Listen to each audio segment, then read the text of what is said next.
భరద్వాజ గారు, ఇప్పుడు రవితేజకి అసలు ఏమైంది? ఆయన దాదాపుగా 75 సినిమాలు చేసినా కూడా అందులో చెప్పుకోదగ్గ 10 సినిమాలు కూడా లేని పరిస్థితి. ఇప్పుడు రీసెంట్గా ఆయన మాస్ జాతర సినిమా తీసినా కూడా పెద్దగా ఆడింది కూడా లేదు. ఎందుకంటే ఆయన కథలను ఎంచుకునేటప్పుడు ఆ, సరైన ఆలోచన విధానం పెట్టట్లేదా కథలో, లేకపోతే ఆ కథకు బలం లేదా, లేకపోతే అసలు ఏం జరుగుతూ ఉంది? రవితేజ ఈ రకంగా ఎందుకు ఫెయిల్యూర్స్ని ఎందుకు చూస్తున్నారంటే ఏం చెప్తారు? అంటే రవితేజ కెరియర్ ప్రారంభం, ఆయన హీరో కావాలనే వచ్చున్నాడు ఇండస్ట్రీకి. అయితే ఆయన తొలి దశలో క్యారెక్టర్ రోల్స్లో కూడా కనిపించాడు. క్యారెక్టర్ రోల్స్ నుంచి హీరోగా ఎదిగాడు. బ్రహ్మాజీ అలాగే రవితేజ వీళ్ళిద్దరూ కూడా కలిసి చేసినటువంటి సినిమా కూడా చూసాం మనం. ఇది కృష్ణవంశీ గారి సింధూరం సినిమాలో ఆయన హీరో, ఇతను ఒక అంటే సైడ్ హీరో లాంటి క్యారెక్టరే చేశాడు రవితేజ. ఆ తర్వాత రవితేజ దశ మారింది. ఎక్కడ మారింది? పూరి జగన్నాథ్ చేతుల్లోకి వెళ్ళాక సీన్ మారింది. పూరి జగన్నాథ్ ఇతన్ని జనంలోకి తీసుకెళ్ళటం కోసం ఆయన క్రియేట్ చేసినటువంటి క్యారెక్టర్లకు ఒక పద్ధతి ఉంది. ఆ పద్ధతి ఏమిటంటే యాంటీ క్లాక్ వైజ్ హీరోయిజం అనేది ఒకటి ఆయన సిస్టమ్. ఆయన సినిమాల్లో హీరోలు, ఆయనే ఒక సినిమాలో అంటే బిజినెస్ మ్యాన్ అనే మహేష్ బాబు సినిమాలో పాట ఒకటి ఉంటుంది, వీ వాంట్ బ్యాడ్ బాయ్స్ అని. మాకు సకల గుణాభిరాములు అక్కర్లేదు, కోడికాలు కన్యకాలు కావాలి అనేవాళ్ళే మాకు కావాలి అని చెప్పి ఒక లిరిక్ ఉంటుంది ఆ సినిమాలో, ఒక పాట, ఒక ఐటమ్ సాంగ్లో. కాబట్టి వీ వాంట్ బ్యాడ్ బాయ్స్ అన్నట్టుగా ఆయన యాంటీ క్లాక్ వైజ్ హీరోయిజం అనేది తన సినిమాల్లో ఒక ఫార్ములాగా ఎంచుకున్నాడు.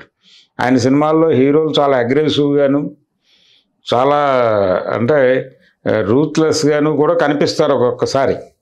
ఆ ధోరణిని ఇతను పట్టుకున్నాడు కరెక్ట్గా. ఎవరు? రవితేజ. పట్టుకోవటం వల్ల కృష్ణవంశీ గారి సినిమాల్లో ఇతనికి బాగా పేరు వచ్చింది. కృష్ణవంశీ, పూరి జగన్నాథ్ ఇద్దరు. పూరి జగన్నాథ్ సినిమాల్లో ఇందాక మనం చెప్పుకున్నటువంటి యాంటీ క్లాక్ వైజ్ హీరోయిజం అనే గొడవ పూరి జగన్నాథ్ది. దాన్ని కృష్ణవంశీ సినిమాల్లో కూడా కొంత రవితేజకి మంచి క్యారెక్టర్లు పడ్డాయి, ఖడ్గం వీటిలో. అలా ఒక భిన్నమైనటువంటి క్యారెక్టర్ల ద్వారా అతను ఆడియన్స్లో ఒక గుర్తింపు సంపాదించుకున్నాడు. ఈ గుర్తింపును నిలబెట్టుకోవడం కోసం కష్టపడ్డాడు. ఆ తర్వాత నెమ్మదిగా ఎప్పుడైతే ఇమేజ్ వచ్చేసిందో అతని ఇమేజ్ని వాడుకునేటువంటి కథలు తయారవడం మొదలైంది. అక్కడి నుంచి అతన్ని పెంచడం మొదలుపెట్టారు. మాస్ మహారాజా లాంటి టైటిల్స్ ఇచ్చి.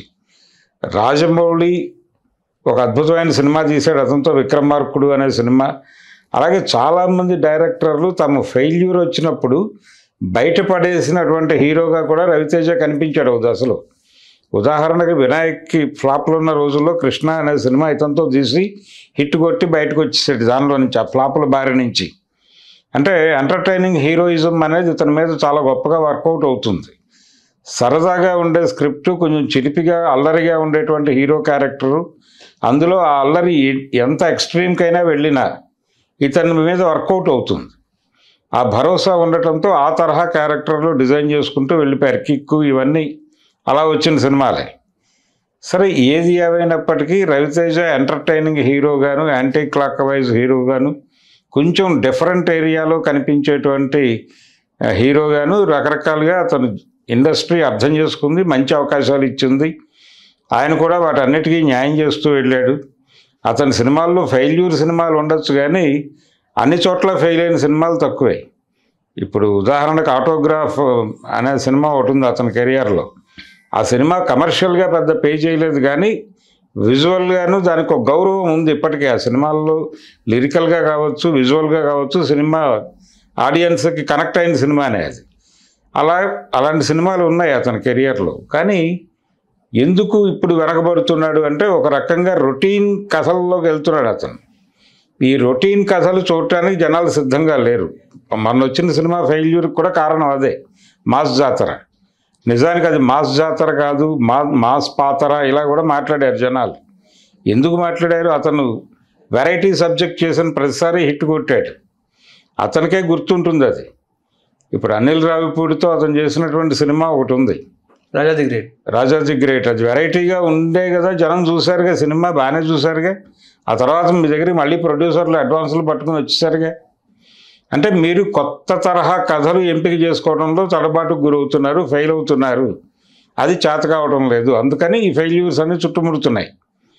అతను గనక ఒక ప్రాపర్ స్క్రిప్ట్ తనకి, తన బాడీ లాంగ్వేజ్కి మాత్రమే కాదు, అభిమానులకు నచ్చే సినిమా కాదు చేయాల్సింది.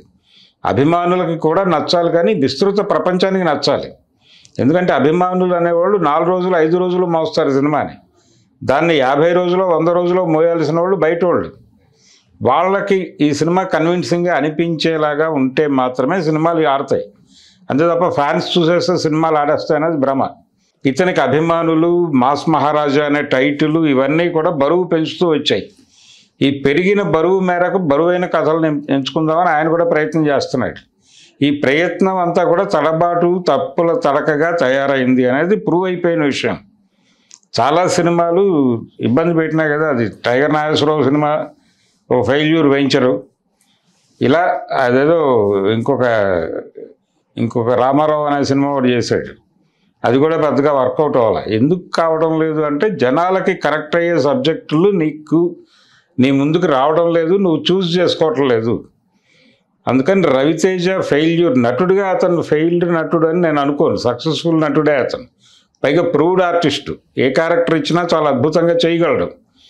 అయినప్పటికీ ఎందుకు ఫెయిల్యూర్లు వస్తున్నాయంటే కంటెంట్ను పట్టుకోవడంలో ఫోకస్డ్గా లేరు, ఒక ప్రత్యేకమైన శ్రద్ధతోనూ దృష్టితోనూ లేడు. అందుకని ఈ డిజాస్టర్స్ అన్ని భరించక తప్పడం లేదు అతనికి. కాబట్టి ఇప్పటికైనా కాన్షియస్గా ఉండి కథ విషయంలోనూ పాయింట్ విషయంలోనూ నావెల్గా ఉండాలి. తను హీరోగా 20 యుద్ధాలు 20 పాటలు పాడాలి, ఈ పద్ధతులు తీసేసి తను హంబుల్గా సినిమాతో ఒక క్యారెక్టర్గా ఇన్వాల్వ్ అయ్యి మిగిలిన కథ అంతా జనాలకి తెలియని కథ, అందులో ఉన్నటువంటి కొన్ని అంటే సంఘటనలు తెలిసినా కానీ లోతులు తెలియని సంఘటనలు అనేక ఉంటాయి. ఆ తరహా కథలతో సినిమాలు చేసుకుంటూ వెళ్ళగలిగితే రవితేజకి కొంత భవిష్యత్తు అయితే ఉంది. అది లేకుండా నేనేదో రొటీన్ సినిమా 4 ఫైట్లు 6 పాటలు ఇలాంటివి పెట్టేసి కమర్షియల్ సినిమా ఫార్ములా సినిమాలు చేసేస్తారంటే కుదరదు. జనాలు ఆ తరహా సినిమాలు చూడటానికి ఇష్టపడలేదు. గతంలో లాగా సీన్ మారింది, ఆడియన్స్ అప్గ్రేడ్ అయ్యారు, వాళ్ళు ఓటీటీల ద్వారా ప్రపంచ సినిమాకి ఎక్స్పోజ్ అయ్యారు. రెండోది రూరల్ ఆడియన్స్, అర్బన్ ఆడియన్స్ అనేటువంటి సరిహద్దు రేఖలు చెరిగిపోయి చాలా రోజులైంది. కాబట్టి రూరల్ మాస్ అనేటువంటి పదమే ఇర్రెలవెంట్. ఈ మాస్ అనే జాతరకి కొంత రిలవెన్స్ ఉంది. ఈ ఇర్రెలవెంట్ అయినటువంటి మాస్ని పట్టుకొచ్చి కొద్ది గొప్ప ఎగ్జిస్టెన్స్లో ఉన్నటువంటి జాతరని కలిపి మాస్ జాతర లాంటి విచిత్ర విన్యాసాలు చేయకుండా ఉంటే జెంటిల్గా హంబుల్గా ఒక మంచి కథతో సినిమా లోకల్ మార్కెట్కి అనుకున్నా కానీ అది గ్లోబల్ మార్కెట్కి తీసుకెళ్ళి నిలబెడుతుంది అతన్ని. కాబట్టి అతని సబ్జెక్టులు ఎంపిక దగ్గర నుంచి ఒక కేర్ తీసుకోవాల్సిన అవసరం ఖచ్చితంగా ఉంది. అది జరిగితే మళ్ళీ నిలదొక్కుకోగలడు అనేటువంటి నమ్మకం కూడా ఉంది. చూద్దాం ఏం చేస్తారనేది. హలో, తెలుగు రాజ్యం ఛానల్ చూస్తున్నారా? సామాజిక రాజకీయ జీవన చిత్రణే తెలుగు రాజ్యం. అతిశయోక్తులు అసత్యాలు ఉండవు. రాజకీయ కోణం కాదు, ప్రజా కోణమే కొలబద్ద. తెలుగు రాజ్యం వీక్షణ మీ ఉత్తమ అభిరుచికి నిదర్శనం.